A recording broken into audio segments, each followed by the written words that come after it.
नमस्ते. तू हिरे माझ्या मितवा मालिकेच्या आजच्या भागामध्ये आपण पाहणार आहोत की मामा तू बरा तर आहेस ना. आमची गाडी काय इतकी फास्ट गेली नाहीये की इथपर्यंत जाऊन पोहोचेल. आणि सध्या ना ईश्वरीच्या मनामध्ये काय सुरू असताना ते सुद्धा कळायला मार्ग लागत नाही. ती थोडी वेगळ्याच वागत असते. त्याच वेळेला आता अर्णव म्हणत असतो की खरं तर ना काही ईश्वरीसाठी इन्व्हेस्टमेंट करायची आहे, पण माझ्याकडे तिचे डॉक्युमेंट्सही नाहीयेत. त्यामुळे थोडा प्रॉब्लेम झालाय असं देखील आता तो म्हणत असतो. त्याच वेळेला आता मामा बोलत असतो, इतकंच ना काय, अरे तू पण चापा बोले ना, चापा चाले ना, असं म्हटल्यानंतर मामा म्हणतो. मामाने हे गाणं बोलून त्याला दाखवेलेलं असतं. त्यावर अर्णव म्हणतो की मामा हे काय. त्यावर मामा आता अर्णवला सांगतो, अरे इतकंच ना तुला माहित नाहीये ना तिचे डॉक्युमेंट्स, तर एक काम कर ना, नम्रताला कॉल कर. नम्रता तुला डॉक्युमेंट देईल्स की. मग आता अर्णवला सुद्धा ही गोष्ट पडते. ते अर्णवे म्हणतो की हो खरेच ना, बरोबर, म्हणजे मी डॉक्युमेंट्स मागू शकतो की नम्रताकडे. मग तो ठरवतो की नम्रताला कॉन्टॅक्ट करायचा, नम्रताकडनं सगळे डॉक्युमेंट्स मागून घ्यायचे. नम्रताकडनं आता तो फोन करून डॉक्युमेंट्स मागून घेतो. तर त्याच वेळेला आता नम्रता जी आहे ती मात्र आता त्याला म्हणते की ठीक आहे जीजू, मी तुम्हाला सगळे डॉक्युमेंट्स पाठवते. म्हणजे बर्थ सर्टिफिकेट, आधार कार्ड, पॅन कार्ड या सगळ्यांची मागणी त्याने केलेली असते. आणि मग तीही सांगते की मला थोडा वेळ द्या, मी तुम्हाला सगळं काही शेअर करते. आता अर्णवाला असं वाटत असतं की त्यांचा संसार हळूहळू का होईना मार्गी लागतोय. पण आपण या सगळ्यामध्ये ना एक गोष्ट लक्षात ठेवायला हवी, ती म्हणजे काही झालं तरी सुद्धा आपण आहे ना ईश्वरीच्या बाबतीत इन्व्हेस्टमेंट करायला हवी. कारण ईश्वरी जी आहे ती आता आपली बायको आहे, आपली लाईफ पार्टनर आहे, आणि त्यासाठी तो आता इन्व्हेस्टमेंट सुद्धा ईश्वरीसाठी करत असतो. आणि मामा सुद्धा त्याला या सगळ्यासाठी सपोर्ट करत असतात. म्हणजे मामालाही वाटत असताना की आता यांच्या सगळं काही व्यवस्थित चाललेलं आहे. बॉन्ड मग हा सगळा काही प्रवाह तसाच सुरू राहावा असंच मामाला वाटत असतं. ईश्वरी आता रूम मध्ये असते आणि ईश्वरीला आता लग्नाआधीचे अर्णव सोबतचे दिवस आठवू लागतात. म्हणजे अर्णव कशा प्रकारे ईश्वरीसाठी काय काय करायचा. जसं की तिच्या पाय बुरघळलेला असताना तिला आता चालताही यायचं नाही, तेव्हा तिला त्याने सावरलं होता.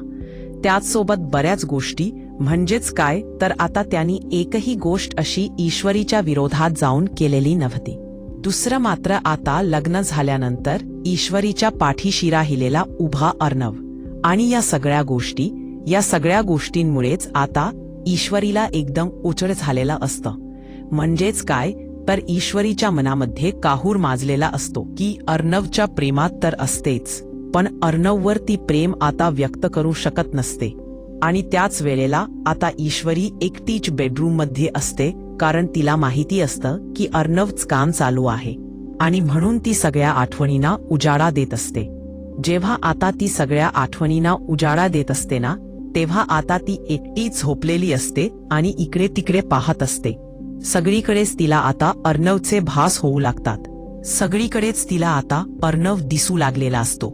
इथे अर्णवची शर्त देखील झोपून घेऊन झोपत असते. आणि त्याच वेळेला अर्णव तिच्या बाजूला झोपणार हे फिलिंगही तिच्यासाठी खूपच जास्त एक वेगळंच असतं. जेव्हा अर्णव आणि ईश्वरी ट्रकने येत होते तेव्हा अर्णवने कसे ईश्वरीच्या खांद्यावर डोकं ठेवलं होतं, तो प्रसंग सुद्धा ईश्वरीच्या नजरेतून काही हटत नसतो. तो सुद्धा तिच्या नजरेमध्ये प्रसंग एकदम खट्ट बसलेला असतो. त्यामुळे आता ईश्वरीला असं वाटत असतं की हा मध्ये जो पडदा आहे ना, तो सुद्धा लावायचा की नाही. रूममध्ये आता अर्णव आलेला असतो, पण अर्णव ना आता काम करत असतो. ईश्वरी विचार करते की खरंच ना अर्णव सर किती कामामध्ये बिझी असतात ना, जरा शांत राहत नाही. पण दुसरीकडे मात्र आता ईश्वरीच मन हे खूप जास्त असं वर खाली होत असतं. काम करत असलेल्या अर्णवला ती आता अक्षरशः काम करू नका, बंद करा असं सांगत असते. तर त्याच वेळेला जेव्हा आता ती हे सगळं बोलत असते तेव्हा मात्र आता अर्णव जो आहे तो आता ईश्वरीकडे बघत असतो आणि म्हणत असतो की मिस इंदोर, सॉरी, पण मला काम आहे, सो ते काम तर मला करावंच लागेल असं देखील तो आता म्हणू लागतो. आणि त्यावेळेला तो आता ईश्वरीकडे पाहतच असतो आणि काम करत असतो. ईश्वरी म्हणते की ठीक आहे, तुमचं झालं की लवकर झोपा. अर्णव सर, तुम्ही काम करता पण तुमच्याकडेही लक्ष नसतं, असं देखील आता ती म्हणत असते. आणि जेव्हा ती हे सगळं बोलते तेव्हा मात्र आता अर्णव तिच्याकडे पाहत असतो. तर आता ईश्वरी अर्णवला हे असं बोलून तिकडनं पुन्हा एकदा झोपायला जात असते. याच वेळेला आता अर्णवने काही डॉक्युमेंट्स जे आहेत ईश्वरीचे ते नम्रताकडे मागितलेले असतात आणि त्यामुळेच ना आता नम्रताकडे जेव्हा डॉक्युमेंट्स मागितलेले असतात तेव्हा नम्रता एक एक डॉक्युमेंट शेअर करते. आणि जेव्हा आता ईश्वरी अर्णवला एवढं सगळं आपलेपणाने म्हणत असते ना तेव्हा अर्णवला सुद्धा खूप छान वाटत असतं, कारण आपलेपणाने असं अर्णवला कोणीच म्हणालेलं नव्हतं की आता बस झाली, काम तुम्ही आराम करा. ही जी काही ईश्वरी काळजी घेत असते ना ते सुद्धा अर्णवला खूप जास्त आवडत असतं. दुसरीकडे अर्णवला ते डॉक्युमेंट्स आलेले असतात, म्हणजेच ईश्वरीचे बर्थ सर्टिफिकेट आणि हे सगळं त्याच्यावरची डेट असते. ती बघून आता अर्णवला समजतं की ईश्वरीचा तर वाढदिवस आहे. आणि त्यामुळेच ना आता मात्र अर्णव विचार करतो की हा तर मिस इंदोरच्या वाढदिवस 2 दिवसावर येऊन पोहोचलेला आहे आणि बरं झालं मी तर डॉक्युमेंट्स मागून घेतले. मी जर डॉक्युमेंट्स मागितलेच नसते तर मला मिस इंदोरचा वाढदिवस कधी आहे हे सुद्धा कळलं नसतं. पण आता बरं झाला की मला कळलं तर आहे की हे कधी झाला ते. आणि त्याच वेळेला आता अर्णव जो आहे तो ठरवतो की या वेळेला काही झाला तरी ईश्वरीचा वाढदिवस एकदम धूमधडाक्यात व्यवस्थित करायचा, म्हणजे ईश्वरीलाही वाढदिवसाला एकदम ससं भरून यायला हवं, तिला सुद्धा छान वाटायला हवं. त्यासाठी तो आता खूप असे प्रयत्न करणार असतो. आणि जेव्हा या सगळ्या गोष्टी तिने त्याच्या माइंड मध्ये सेट केलेल्या असतात ना तर दुसरीकडे आता ईश्वरीला सुद्धा लक्षात असते की आपला वाढदिवस आहे. पण इकडे आता ईश्वरीच्या बर्थडेला ईश्वरीने काय ड्रेस घालावा हे सुद्धा अर्णव स्वतः डिझाईन करत असतो. म्हणजेच ना त्याला असं वाटत असतं की ईश्वरीचा वाढदिवस आधी कधी जसा झाला नव्हता तसा आता व्हायला हवा. दुसरीकडे वल्लरी, लावण्या आणि त्याचसोबत राकेश प्लॅनिंग करत असतात. नेहमीप्रमाणे त्यांचे प्लॅन सगळे फ्लॉप होत असतात, पण आता नवीन नवीन प्लॅन्स ते आखतेच असतात. पण आता वल्लरी या सगळ्यांमध्ये बोलत असते की माझ्याकडे एवढा मोठा खबाडा आहे ना की ज्यामध्ये अर्णव ईश्वरीला स्वतः हाताला धरून घराबाहेर काढेल असा देखील आता ती म्हणू लागते. आणि जेव्हा आता या सगळ्या गोष्टी ती म्हणते ना तेव्हा मात्र आता लावण्या आणि राकेश वल्लरीकडे पाहू लागतात, कारण वल्लरीने आता ते सगळा भूतकाळ बाहेर आणायचा ठरवलेला असतं.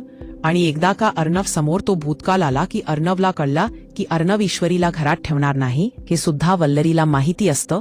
आणि म्हणूनच ती आता सगळ्याबद्दल बोलत असते. लावण्या आणि राकेश तर चकित होऊन वल्लरीकडे पाहत असतात. तर तुम्हाला हा भाग कसा वाटला हे नक्कीच मला कमेंटमध्ये सांगा. आणि अशाच नवनवीन भागांसाठी आपल्या चॅनलला सुद्धा सबस्क्राईब करायला विसरू नका. बाय. आता वल्लरीने ठरवलेलं असतं की काही झालं तरी सुद्धा आता शांत बसायचं नाही, आता जे होईल ते सामोरं जायचं असं वल्लरीने ठरवलेलं असतं. म्हणजेच काय तर आता वल्लरी ठरवते की तिच्यासमोर जे फोटोज आहेत म्हणजेच ईश्वरीच्या आईचे आणि त्यासोबत अर्णवच्या वडिलांचे हे फोटोज लवकरात लवकर आता ईश्वरी आणि अर्णव समोर आणायचे. हे सत्य जेव्हा त्यांना समजेल तेव्हा अर्णव खूप जास्त ईश्वरीवर चिडेल आणि त्याची आई या सगळ्याला कारणीभूत होती. म्हणजेच ईश्वरीच्या आईचं आणि त्यासोबत तिच्या बाबांचं जे अफेअर होतं आणि त्यामुळेच तिची आई या जगातून सोडून गेली. हे सत्य आता ईश्वरीला समजून द्यायचं आणि अर्णवला सुद्धा हे आता वल्लरीने ठरवलेलं असतं. मग आता ईश्वरी या घरात काही राहू शकणार नाही. लवकरच अर्णव ईश्वरीला घराबाहेर काढेल असंच आता आपण करायला हवं हे सुद्धा वल्लरीने माइंडमध्ये सेट केलेलं असतं आणि त्या पद्धतीनेच ती आता वागत असते. तर दुसरीकडे मात्र आता अर्णव आणि ईश्वरी आता घराबाहेर आलेले असतात आणि जेव्हा दोघेही जण घराबाहेर येतात ना तेव्हा आता अर्णव ईश्वरीला म्हणत असतो की चल आता आपल्याला घरी जायला हवा. आणि आजचा हा कार्यक्रम खरंच खूप सुंदर गेला. ईश्वरी अर्णवशी काहीच बोलत नसते, कारण आता ती प्रेमाच्या दुनियेमध्ये हरवून गेलेली असते. तिला फक्त आणि फक्त समोर फक्त एकच दिसत असता की अर्णव आणि त्याच्याबरोबर ते व्यक्त केलेलं प्रेम. या सगळ्या गोष्टी तिला फक्त दिसत असतात आणि त्यामुळेच ना चहूकडे तिला त्याच गोष्टी दिसत असल्यामुळे अर्णवही काय बोलतोय ना या गोष्टीकडे तिचं लक्ष नसतं. तर आता ईश्वरी शांत शांत असते. मग आता अर्णव तिला विचारतो की आज काय झालं आहे तुला, म्हणजे आज एवढी शांत कशी, काही वेगळा घडलंय का? तसं असेल तर सांग ना, म्हणजे मला तसा समजेल न. असं देखील आता अर्णव ईश्वरीला बोलत असतो, कारण रोज बडबड करणारी ईश्वरी आज चक्क शांत असते. त्यावर मात्र ईश्वरी अर्णवला म्हणत असते की आज तर ना सगळंच बदलून गेलं आहे. अर्णवला ईश्वरीचे हे कोड्यात बोलणं काही कळत नसतं. अर्णव ईश्वरीला बोलायचा प्रयत्न करत असतो आणि म्हणत असतो की अगं, म्हणजे मला नीट सरळ सांग काय एकदम व्यवस्थित घडलं आहे ते. पण आता ईश्वरी अर्णवला म्हणत असते की अर्णव सर, काय सांगू, कसं सांगू, खरंच कळत नाहीये. पण माझ्यासाठी ना आजचा दिवसच ना खूप भारी होता आणि हा दिवस ना असं वाटतं की कधीच संपू नये. असं देखील ईश्वरी आता बोलत असते. अर्णव मात्र आता या ईश्वरीचं कोड्यात बोलणं ओळखू शकत नसतो, कारण ईश्वरी आता अर्णवच्या प्रेमात इतकी वेळ खालेली असते ना की तिचं तिलाही भान नसतं. तर दुसरीकडे आता अर्णव ईश्वरीला म्हणतो की चल, आपल्याला उशीर झाला आहे, आपण जायचं का घरी. आणि असं बोलून आता मात्र तो तिला घरी घेऊन जायला निघालेला असतो. त्याच वेळेला आता ईश्वरी अर्णवकडे पडे बघत असते. तर अर्णव ईश्वरीला गाडीचं दार ओपन करून देतो. मग काय, ईश्वरी त्या डोरमधून बाहेर येते आणि ती आता मनातल्या मनात म्हणत असते की काय सांगू अर्णव सर, मला काय वाटतंय ते. मी ना आज खूपच जास्त खुश आहे आणि मला या सगळ्या गोष्टी ना खूपच भारी वाटत आहेत. असं देखील आता ती मनातल्या मनात बोलत असते, कारण तिला आता जाणवत असताना ज्या काही गोष्टी घडत्या आहेत त्या सगळ्या काही व्यवस्थित घडत आहेत. पण आपण आपल्या मनातला प्रेम हे तर अर्णव सरांसमोर व्यक्त केलं, पण त्यांनी ते ऐकलं नाही. मग आता या सगळ्यातून कसा मार्ग काढायचं, म्हणजे त्यांना हे सगळं सत्य कसं सांगायचं, या द्विधा मनस्थितीत सुद्धा आता ती अडकलेली असते. तर इकडे आता अर्णव मात्र ईश्वरीचे चाललेले हे हालचाल, हे हावभाव हे काही ओळखू पाहत नसतो, कारण आता त्यालाही कळत असतात की ही वेगळीच वेळासारखी वागत आहे आज. कारण रोजची ईश्वरी ना अशी वागत नसायची जशी आज वागत आहे. आणि त्यामुळेच ना अर्णवला तोडा का होईना डाऊट येत असतो. तो आता ईश्वरीकडे एकटक बघत असतो. तर ईश्वरी मात्र अगदी प्रेमाचा वेग लागल्याप्रमाणे माणूस करत असतो ना, अगदी तसंच करत असते. आणि त्यामुळेच ना आता ती समोर सुद्धा अर्णवकडे बघत नाही. एकटीच गाडीतून उतरून आता सरळ चालत असते. अर्णव आता तिला म्हणतो देखील, काय झालं आहे मिस इंदोर, काही प्रॉब्लेम आहे का? आई वडिलांचा अॅनिव्हर्सरीचा कार्यक्रम खूप पणक्यात पार पडला ना, त्याच वेळेला ईश्वरीचा तोल जाणार आणि ईश्वरी पडणार. तर अर्णवने ईश्वरीला सावरलेले असतं आणि जेव्हा आता अर्णव ईश्वरीला सावरतो ना, तेव्हा आता ईश्वरी अर्णवकडे एकटक बघत असते. अर्णवकडे जेव्हा आता ईश्वरी बघते तेव्हा तिला पुन्हा एकदा प्रेमाचे वारे लागतात ना, तसं झालेलं असतं. ईश्वरी अर्णवकडे एकटक पाहू लागते. तिची आता अर्णववर ना नजरही हटत नसते. तर अर्णवचं सुद्धा ईश्वरीवर प्रेम असतं, पण त्याला असं वाटत असतं की ईश्वरी आपल्याबद्दल काय विचार करत असेल. आपण तर प्रेम व्यक्त करू, पण पुढे काय याचा विचार सुद्धा त्याच्या डोक्यामध्ये सतत फिरत असतो. आणि त्यामुळेच ना तो या सगळ्यातून हळूहळू बाहेर पडायचा प्रयत्न करत असतो. तर दुसरीकडे मात्र आता ईश्वरी आणि अर्णव एकमेकाकडे बघत असतात आणि बॅकग्राऊंडला सुंदर असं म्युझिक सुरू असतं. तर त्यानंतर आता अर्णव म्हणतो की चल, आपल्याला ऑलरेडी उशीर झाला आहे, आपण आतमध्ये जाऊया. आणि असं बोलूनच तो ईश्वरीला आपल्याकडून बाजूला करतो. आणि जेव्हा अर्णव ईश्वरीला आपल्याकडून बाजूला करतो तेव्हा ईश्वरीही हळूच बाजूला सरकते. आणि त्यानंतर मात्र ईश्वरीही आता अर्णवकडे बघतच घरात जायला निघत असते. अर्णव आता पुढे जातो तर ईश्वरीही त्याच्या मागे जात असते. ईश्वरी जेव्हा आता घरी जाते ना, तेव्हा ईश्वरी समोरच असलेल्या अर्णवला बघत असते. म्हणजे अर्णव गेल्या अंजलीताई, त्यासोबत आकाश आणि मामा यांच्याशी बोलत तिथेच उभा असतो. आणि त्याच वेळेला ईश्वरीची नजर अर्णववर जाते अर्णव जे बोलत असतो ते तिला भारी वाटत असतं. आता ईश्वरी 2 तयार होतात, म्हणजेच ईश्वरीचा डबल रोल दाखवण्यात आलेला आहे. आणि ती ईश्वरी अक्षरशः कोणतीही फिकीर न बाळगता अगदीच खुलेआम त्या अर्णवच्या बाजूला जाऊन उभी राहते.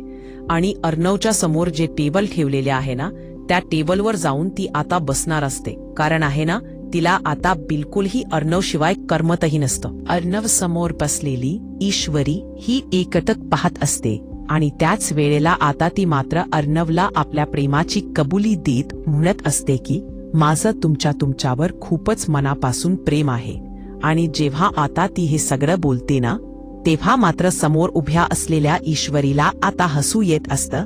आणि त्यामुळेच ना आता ती प्रेमामध्ये इतकी बुडालेली असते ना की तिला मात्र आता हे सगळं काही खूप छान वाटत असतं. तर दुसरीकडे मात्र आता ईश्वरीने प्रेमाची कबुली दिल्यावर अर्णवही आपलं प्रेम ईश्वरी समोर व्यक्त करतो आणि तो सुद्धा ईश्वरीला आय लव्ह यू असं म्हणतो.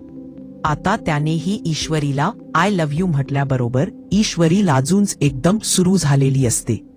तिच्या मनामध्ये आता अशी फुलपाखरं उडत असतात. गुजबंग जसे येतात तसंच अगदी काहीसं होत असतं. आणि जेव्हा या सगळ्या गोष्टी होतात ना, तेव्हा मात्र आता इकडे ईश्वरीला कळत नसतं की काय करू. पण आता अर्णव बोलण्यामध्ये इतका मग्न झालेला असतो ना की त्याला आता तिथे भानही नसतं त्याचा. तो मात्र आता जायला निघतो.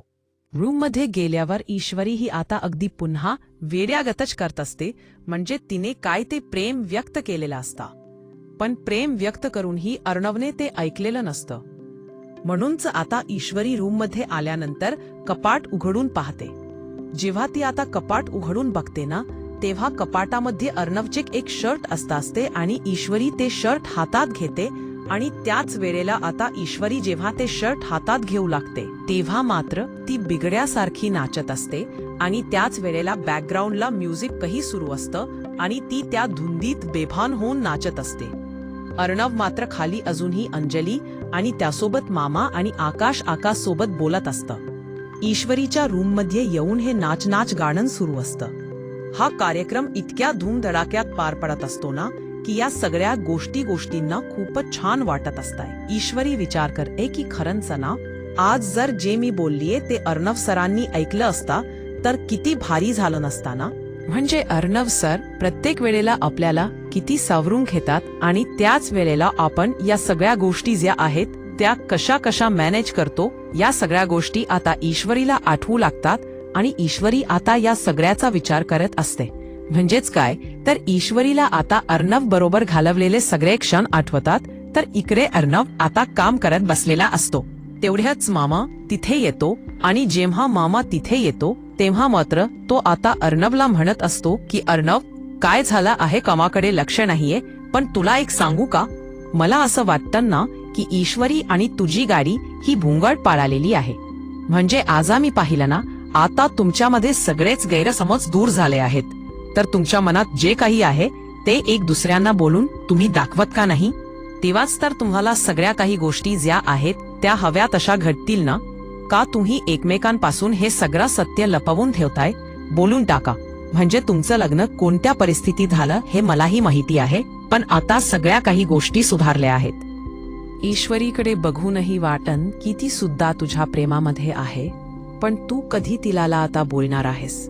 पण मला आता असं वाटतंय ना की तू एक पायरी ना पुढे जायला हवं. त्यामुळेच तू या सगळ्या गोष्टींचा जास्त विचार करू नकोस. आता बाळाचाही विचार कर, असं देखील मामा आता अर्णवला चिडवतच बोलत असतात. आणि मामा जेव्हा अर्णवला चिडवत या सगळ्या गोष्टी बोलतात ना, तेव्हा मात्र आता मामा हा खूपच जास्त खुश झालेला असतो. आणि त्यालाही आता बाळ हवं असतं या घरामध्ये. अर्णवच मग आता अर्णवला म्हणतो की पॅरेंथी